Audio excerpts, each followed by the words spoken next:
D'une certaine façon, les fourmis nous ressemblent. Elles sont sociales et peuplent les moindres recoins de la planète Terre. Mais elles sont bien plus nombreuses. Il y aurait 2,5 millions de fourmis pour chaque être humain. Et elles ont des choses à nous apprendre sur la vie en société.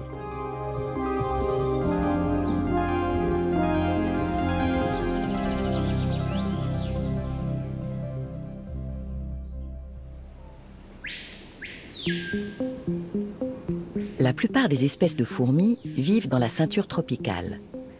Et c'est ici, dans la forêt amazonienne, que l'on trouve leurs plus petites représentantes, mais aussi leurs plus grandes.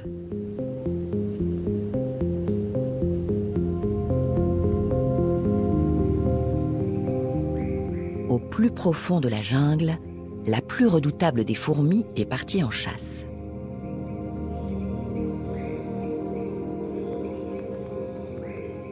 Une espèce dont il vaut mieux se méfier, la fourmi balle de fusil. Son nom évoque la violente douleur provoquée par sa piqûre.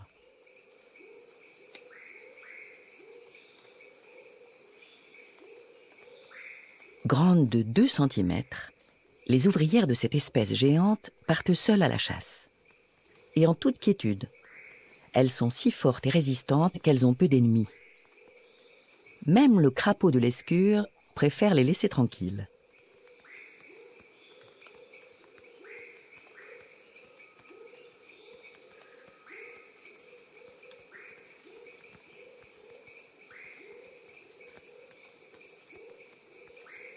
Les fourmis balles de fusil sont d'excellentes grimpeuses, comme d'ailleurs la plupart de leurs congénères.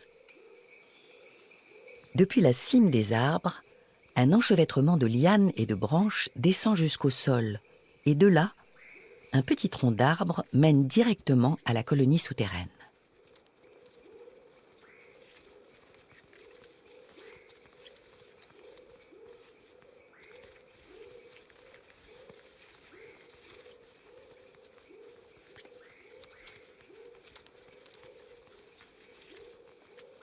Des galeries du diamètre d'un doigt humain s'enfoncent d'1 mètre dans le sol, là où la chaleur du soleil ne pénètre pas facilement.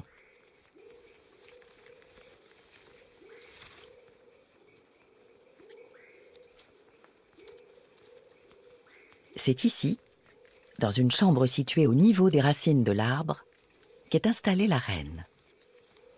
Œufs, larves et pupes reposent à même le sol. Juste à côté, les proies de la colonie sont dépecées et stockées. Les mâchoires de ces fourmis sont capables de venir à bout de n'importe quel insecte. Leur descendance est choyée et en sécurité ici.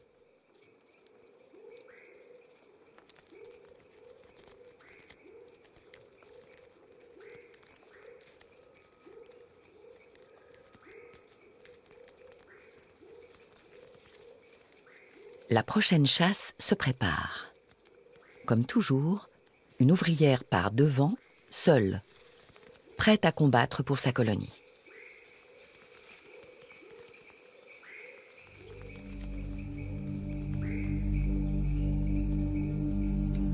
Le nid des fourmis est une construction très ingénieuse, à la fois habitacle protecteur et centre de contrôle de leur territoire.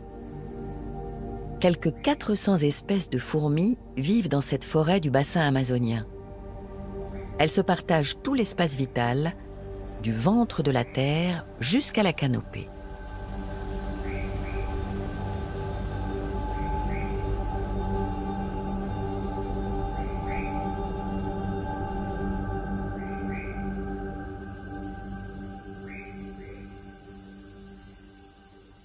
Certaines sèment la terreur. Pas ces fourmis parachutes en train de traire un pou. Mais une espèce mythique a la terrible réputation. Quiconque tombe dessus a intérêt à rester très vigilant. À prendre ses jambes à son cou et à se mettre en sécurité.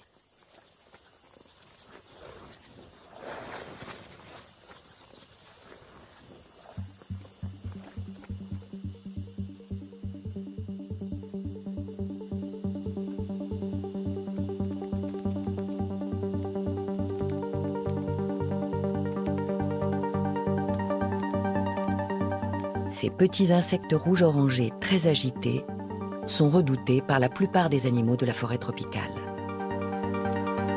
Les fourmis légionnaires.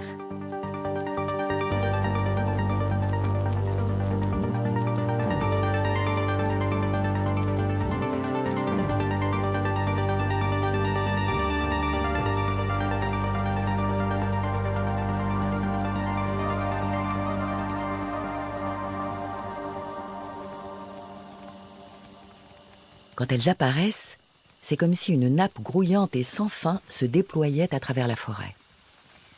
Le passage du convoi dure parfois 1 heure entière. Les fourmis légionnaires transportent constamment leur progéniture avec elles. Elles ne vivent pas dans des fourmilières. Elles forment des colonies nomades, toujours en déplacement. Et lourdement gardées par des soldats aux mandibules monstrueuses, prêtes à affronter quiconque croise leur chemin.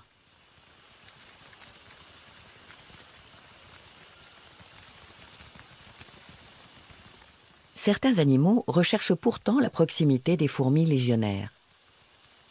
Tels ces coléoptères aux ailes courtes, des staphylins, qui émettent des odeurs ressemblant parfaitement à celles des fourmis légionnaires. Une ruse qui leur permet d'intégrer clandestinement la colonie et d'y être protégés. Quant à la scolopendre géante, elle est si blindée que les féroces fourmis n'osent pas l'attaquer. Un embouteillage se forme jusqu'à ce que l'obstacle s'éloigne tranquillement. Quand la reine et les larves ont besoin de repos, les fourmis construisent un bivouac avec leur propre corps. En apparence, la structure semble chaotique, mais il n'en est rien. Tout est bien à sa place. Ces fourmis nomades ne renoncent donc pas totalement à un habitat. C'est là, au milieu des individus, que les provisions sont stockées, que les staphylins clandestins se reposent et que la reine et les petites fourmis dorment. En termes de masse, les fourmis légionnaires sont loin d'être les championnes de la forêt amazonienne. Il existe une espèce de fourmi bien plus nombreuse qui fait des millions de trous dans la végétation.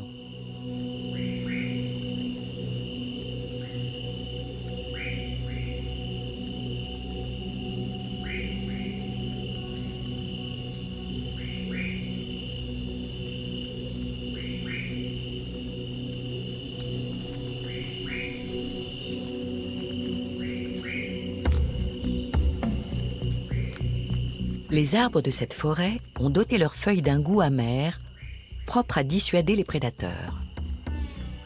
Les fourmis coupe-feuilles sont incapables de les digérer.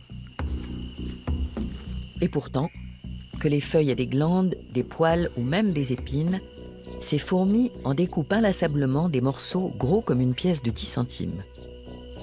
Elles les rapportent ensuite dans leur nid souterrain. Mais dans quel but ?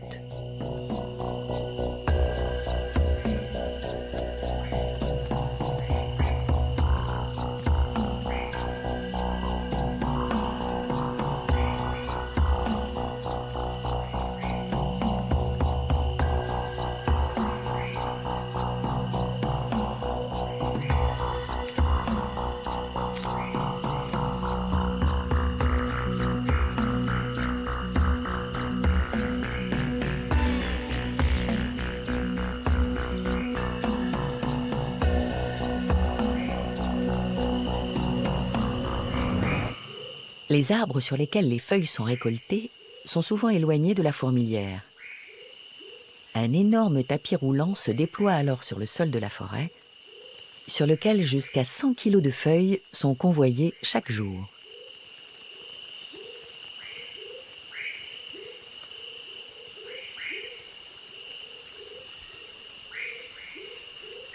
Les fourmis coupe-feuilles se déplacent jour et nuit pour récolter leur butin colossal.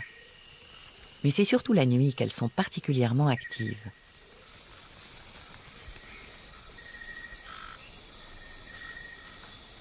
Dans l'obscurité, elles sont davantage à l'abri de leurs ennemis. Et elles évitent aussi les parasites diurnes, telles les mouches qui pondent leurs œufs sur les feuilles afin de les introduire clandestinement dans la fourmilière.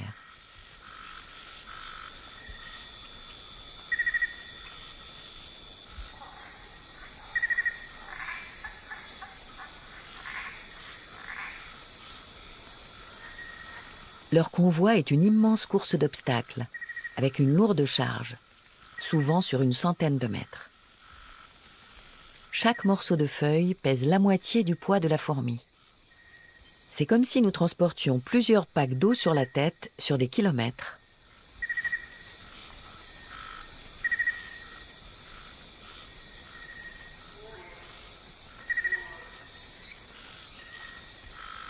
Leur fourmilière est une structure monstrueuse, de la taille d'un camion, profondément enfouie sous terre.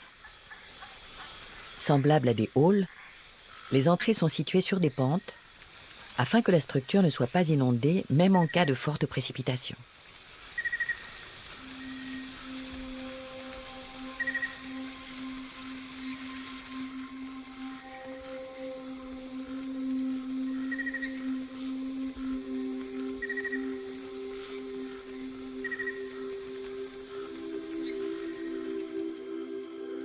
Le trésor de ces fourmis est enfoui à environ 2 mètres de profondeur. C'est un énorme champignon en forme de nid d'abeille, aussi grand qu'un carton de déménagement.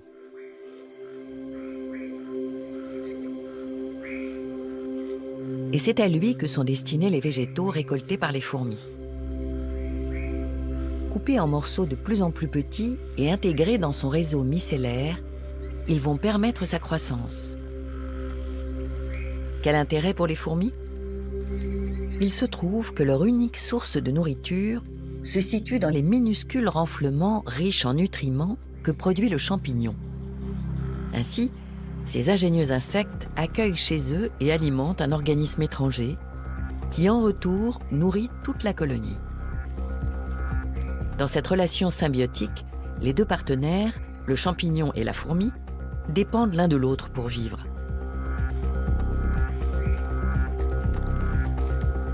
Aucune autre espèce de fourmi au monde ne forme de si grandes colonies. Et aucune autre n'aménage son habitat de manière aussi étonnante que les fourmis coupe-feuilles qui font pousser des champignons.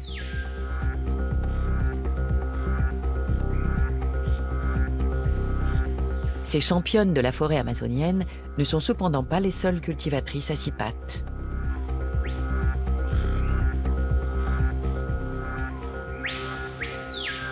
Certaines vivent loin des tropiques.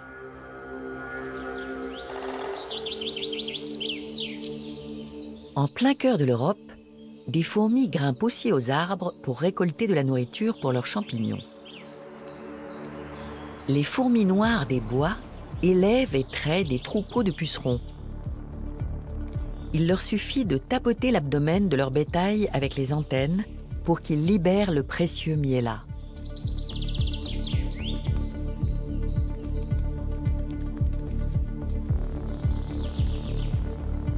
C'est encore une relation symbiotique qui unit ces deux espèces, car les fourmis protègent les pucerons.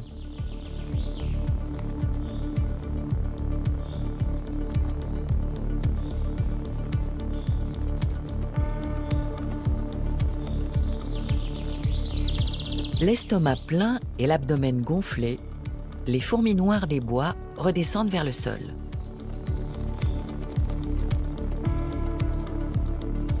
Un parcours plus ou moins long les attend avant d'atteindre leur objectif. La fourmilière est généralement construite dans un arbre creux.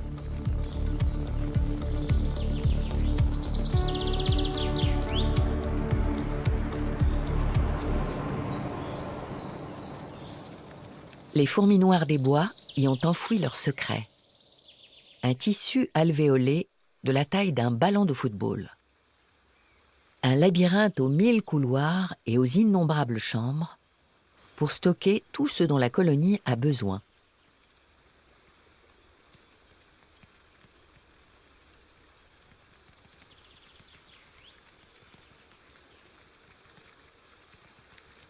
Du bois mort minutieusement mâché en constitue la matière première. Il est parcouru d'un tissu fongique vivant que les fourmis nourrissent avec le miellat des pucerons. Le champignon se développe tout en façonnant et entretenant les alvéoles des fourmis. Ici aussi, les deux protagonistes, le champignon et la fourmi, profitent l'un de l'autre.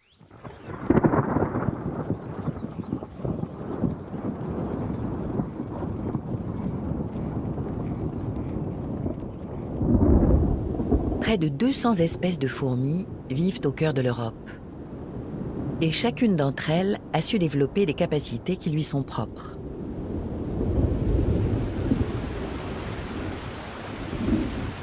Plusieurs espèces vivent dans le lit des rivières, même en cas de crue. Mais comment réagissent ces minuscules animaux lorsque leur monde est submergé ?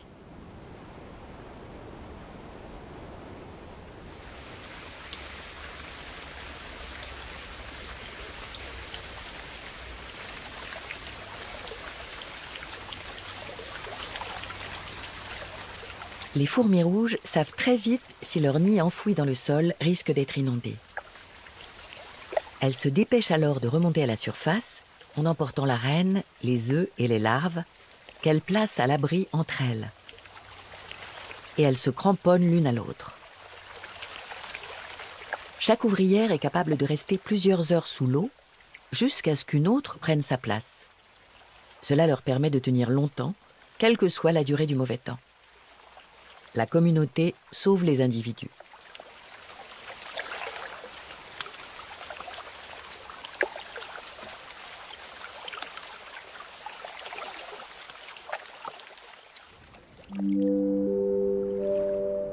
Même quand la pluie s'est arrêtée, le niveau de l'eau dans la plaine alluviale peut encore monter.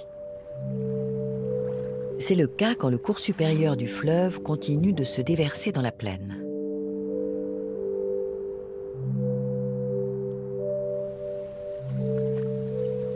On peut alors à nouveau apercevoir des petits radeaux de fourmis dérivés.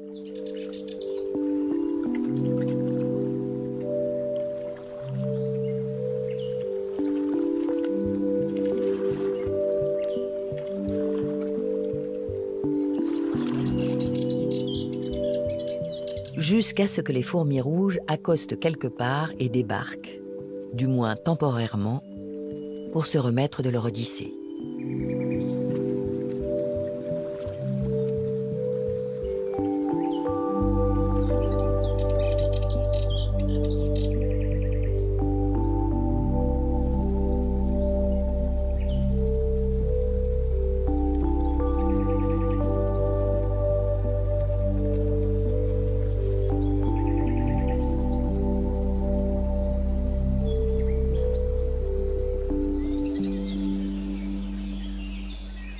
Il n'existe guère de milieu où les fourmis ne jouent pas un rôle dans l'équilibre de la nature.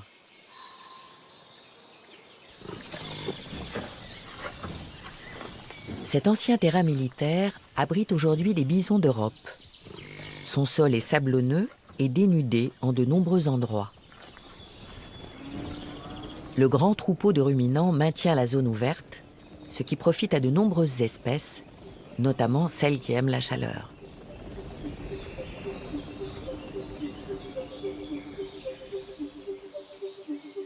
D'anciennes constructions militaires servent de lieu de nidification et offrent de l'ombre. À côté de ce bunker, d'étranges entonnoirs habillent le sol. Les trous s'effondrent et se reforment constamment.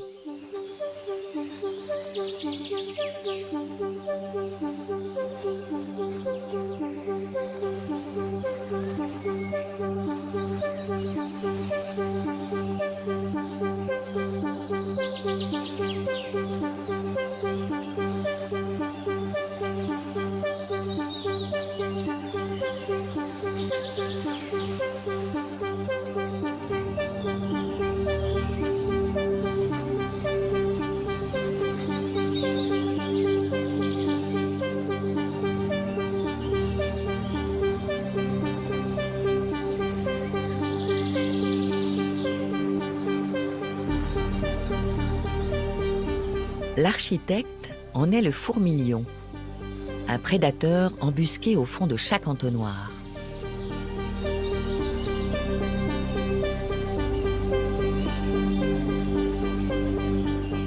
Non loin de là, sur le bord du terrain, de nombreuses abeilles sauvages nichent dans les galeries qu'elles ont creusées. Les abeilles s'y reproduisent et y meurent aussi. Les fourmis des sables font bien de patrouiller sur ce sol dénudé. L'ouvrière a senti une odeur et décide d'examiner l'endroit de plus près.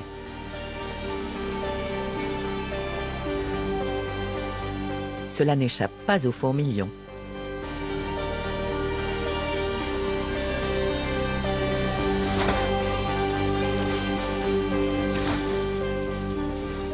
La paroi de l'entonnoir se met à trembler et la grêle qui s'abat sur la fourmi fait le reste.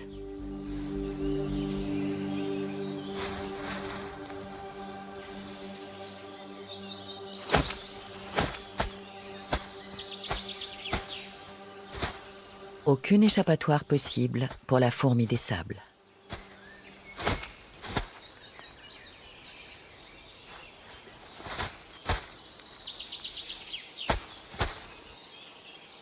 Le sol sablonneux, le climat sec et les bisons ont créé un habitat propice pour les fourmis et leurs ennemis.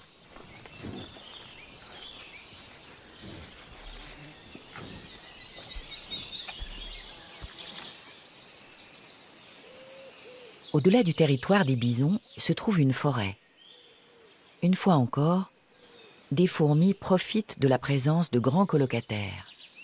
Cette fois, il s'agit de chênes.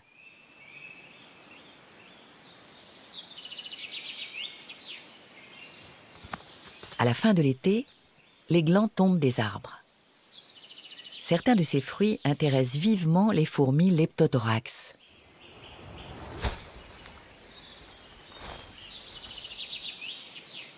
Car avant de tomber, ils ont hébergé une larve de charançon, un coléoptère.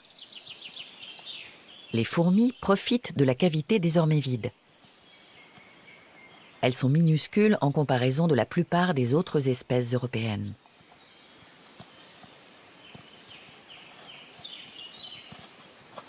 Quittant leur abri sûr et discret, elles partent à la recherche de nourriture. Leur colonie est de taille moyenne. Jusqu'à 50 ouvrières peuvent prendre place à côté de la reine, dans la petite cavité.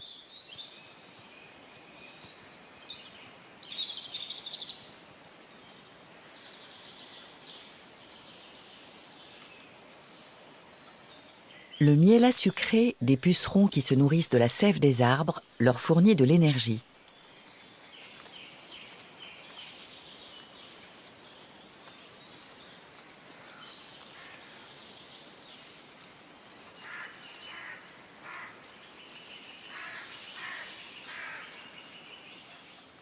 Des proies animales destinées aux larves sont rapportées au nid.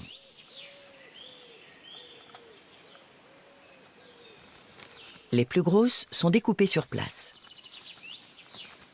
Cette tête de moustique est une belle prise.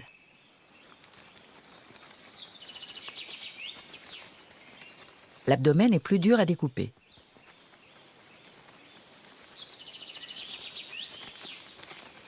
Les fourmis s'entraident et traînent ensemble le précieux butin sur les premiers centimètres jusqu'à ce que la progression devienne plus facile.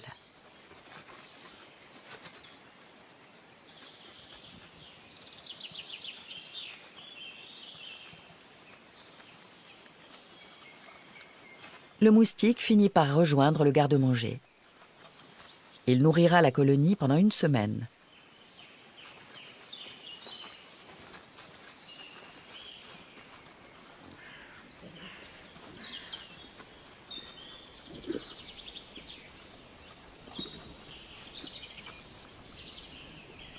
Sauf en cas de contretemps. Lorsque ces grands amateurs de glands traversent le territoire des fourmis Leptothorax, elles ne peuvent compter que sur la chance pour survivre.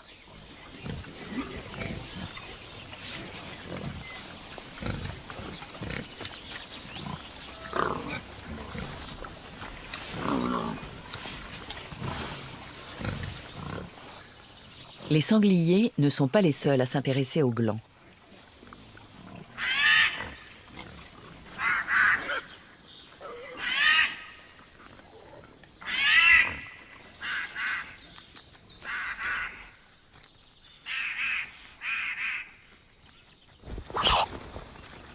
L'écureuil n'apprécie guère que le gland soit habité par des fourmis.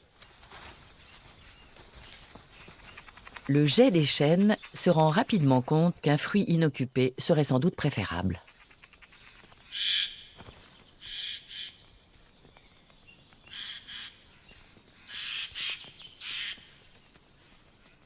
Finalement, les fourmis ont eu de la chance. Mais elles se retrouvent sans abri et vont devoir se trouver un nouveau logement.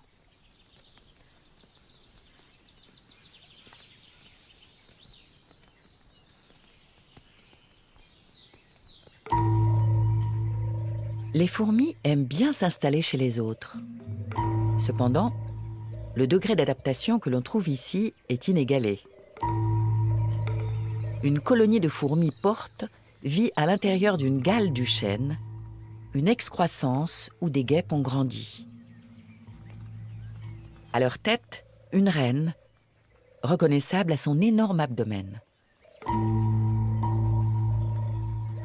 Certaines de ses descendantes ont une tête au front plat et cuirassé.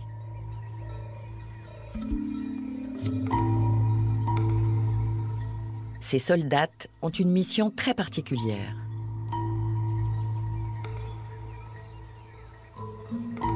Elles sont nées pour tenir la porte. Leur tête sert à boucher l'entrée de leur mini-fourmilière. Lorsqu'une ouvrière de la colonie rentre, la porte s'ouvre, puis se referme.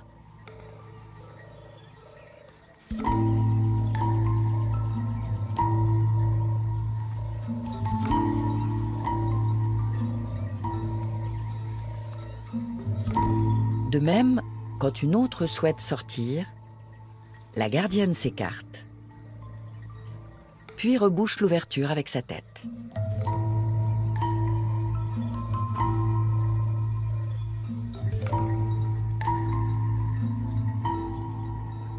Mais si un ennemi, telle la fourmi à 4 poings, s'approche, la porte reste scellée.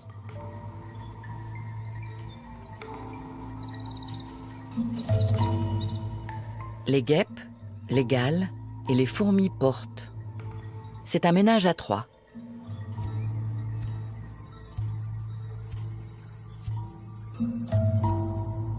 D'autres fourmis ont également fait le choix d'une relation tripartite. C'est le cas des fourmis rouges de cette prairie humide. Les fourmis rouges sont agressives envers les autres fourmis et elles n'hésitent pas à les mordre.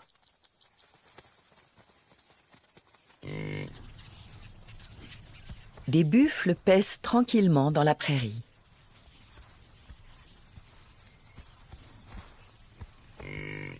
Ces grands ruminants se nourrissent de roseaux, de rennes des prés et d'autres herbes et plantes vivaces. En revanche, ils n'apprécient guère une plante importante dans notre relation tripartite, la grande pimprenelle. Au sol, les fourmis rouges traînent une abeille morte vers leur nid.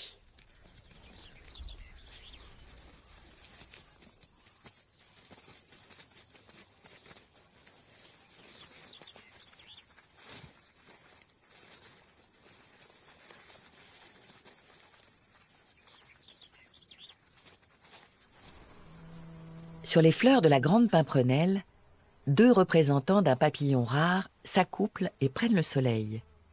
L'azuré des palus.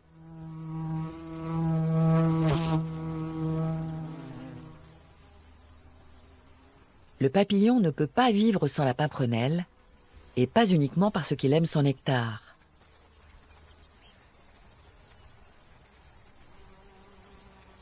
L'azuré des palus ne pond ses œufs que sur les bourgeons immatures des fleurs de la pimprenelle.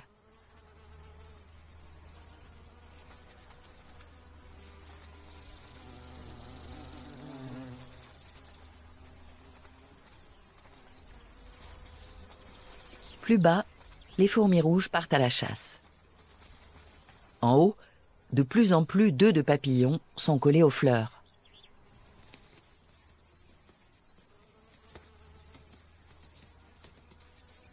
Lorsque les chenilles de l'azuré éclosent, elles commencent par manger une partie de leur coquille.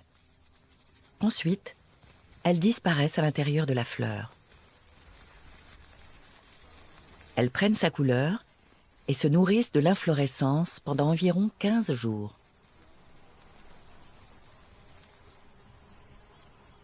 La pimprenelle n'en souffre guère et compense facilement les pertes.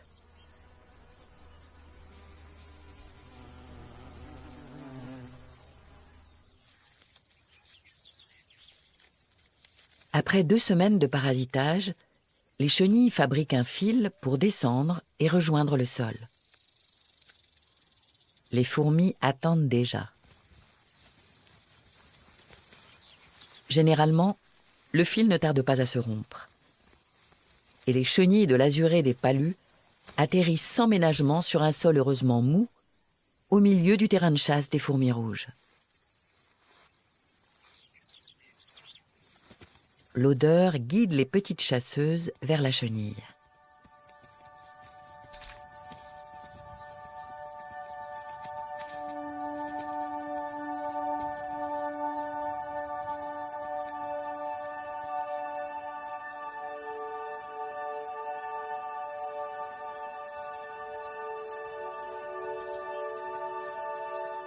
La progéniture de l'azurée des palus disparaît dans le sol. Mais comme la petite chenille possède un camouflage chimique, les fourmis rouges la prennent pour une de leurs larves, pas pour une proie. Elles vont la stocker dans un endroit très spécial.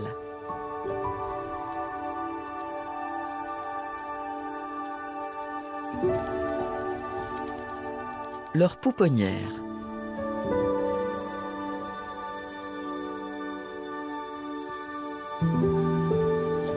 Les fourmis vont prendre soin de l'intruse qui très vite dépasse en taille tous les autres petits.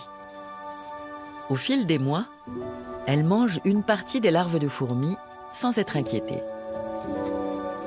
Jusqu'à ce qu'elles finissent par se métamorphoser et sortir du nid l'année suivante, sous la forme d'un magnifique papillon adulte.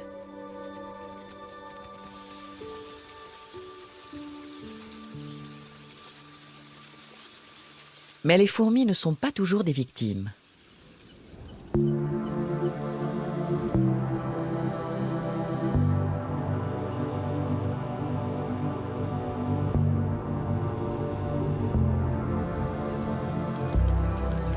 Le drosera est une plante qui pousse dans les tourbières.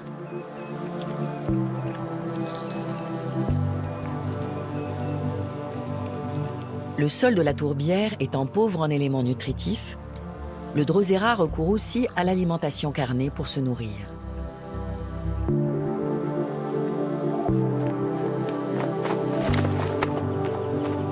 Les insectes capturés fournissent à la plante carnivore l'azote dont elle a besoin. Aucun végétal ne peut pousser sans cet élément.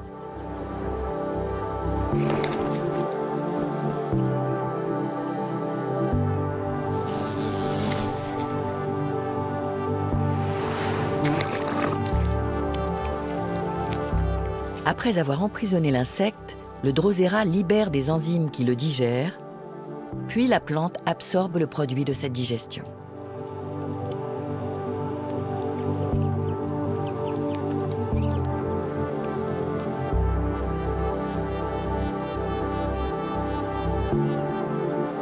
D'autres créatures vivant dans les tourbières souffrent également du manque d'azote, sans toutefois pouvoir attraper des insectes.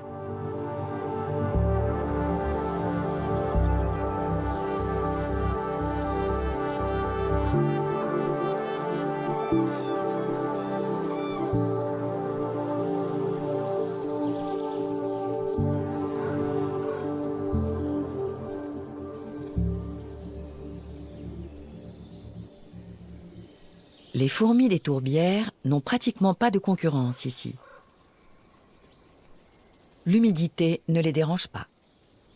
Ce sont d'intrépides grimpeuses capables de franchir les innombrables fossés remplis d'eau de leur habitat.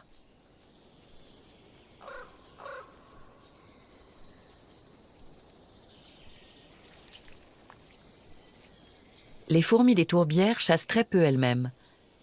Elles se contentent de piller le butin des plantes carnivores.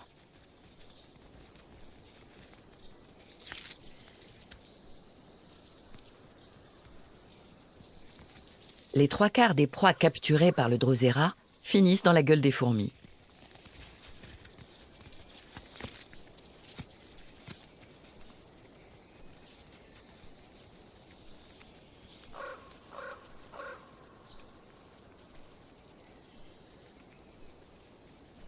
Les biens dérobés sont emmenés vers la fourmilière creusée dans la tourbe et servent de nourriture aux larves.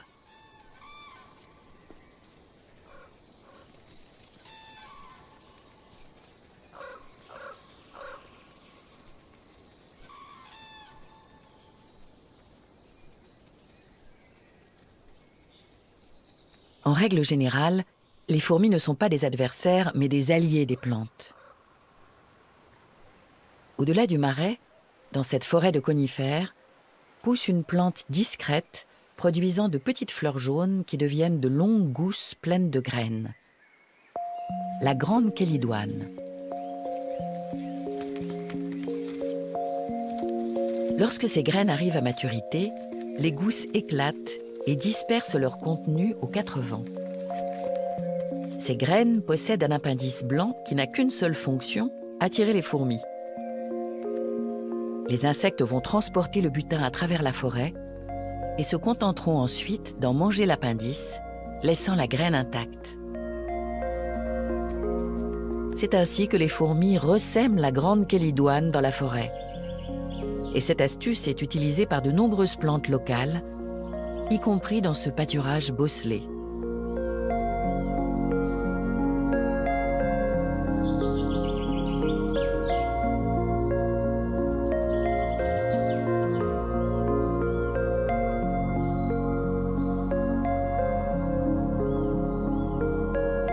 Ceci est la plus grande concentration au monde de fourmis appartenant à une seule espèce.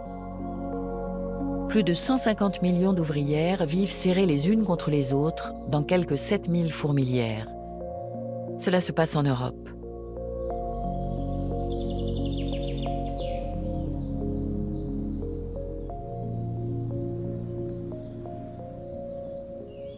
Chacune de ces bosses abrite une colonie de fourmis jaunes. Les reines de ces métropoles sont parentes, mais chacune d'elles règne sur son propre royaume. L'intérieur de la bosse est percé comme du gruyère. Il y a partout des chambres remplies d'œufs et de larves. Un vrai festin pour les amateurs de fourmis, comme le pic-vert.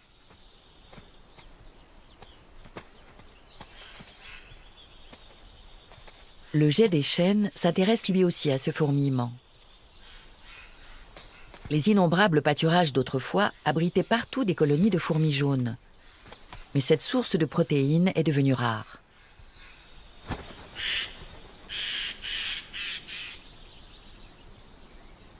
La raréfaction des pâturages est l'une des raisons de la disparition des insectes. Et les fourmis ne sont pas épargnées.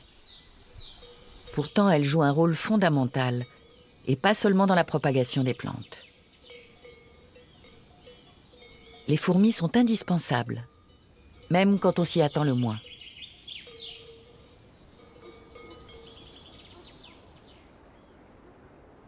L'hiver est une période difficile pour les quelques oiseaux insectivores qui n'ont pas migré vers le sud.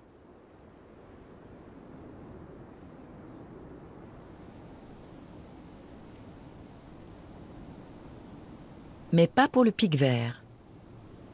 Quand les températures sont négatives, les fourmis rousses des bois, serrées les unes contre les autres et transies par le froid, sont des proies faciles pour lui.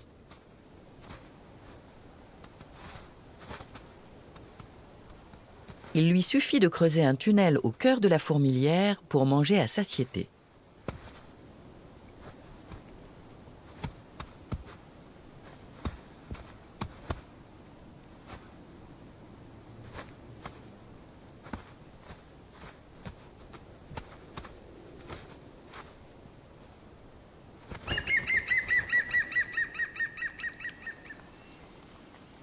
Tôt ou tard, la fourmilière finit par dégeler et une nouvelle année commence.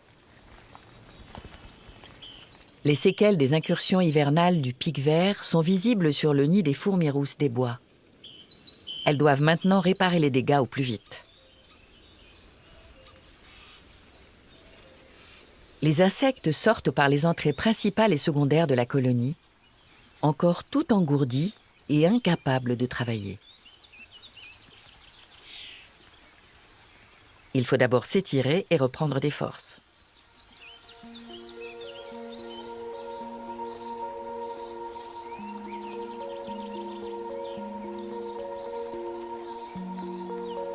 Se réchauffer aux rayons du soleil printanier.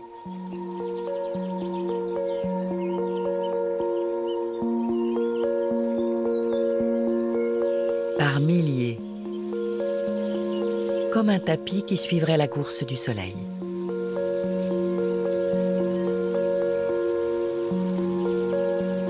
Une fois réchauffées, les fourmis courent à l'intérieur, libèrent la chaleur emmagasinée, puis remontent et se réchauffent à nouveau à la surface.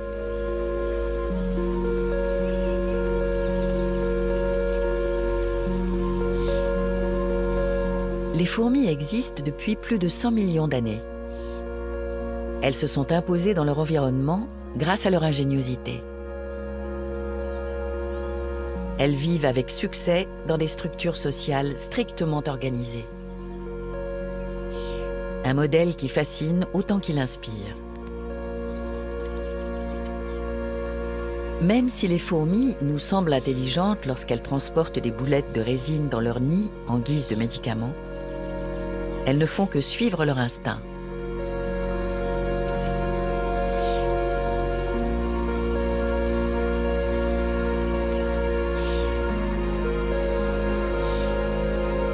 Les fourmis nous enseignent qu'une coopération et une répartition bien organisée des tâches sont profitables à la communauté et par là même à chaque individu.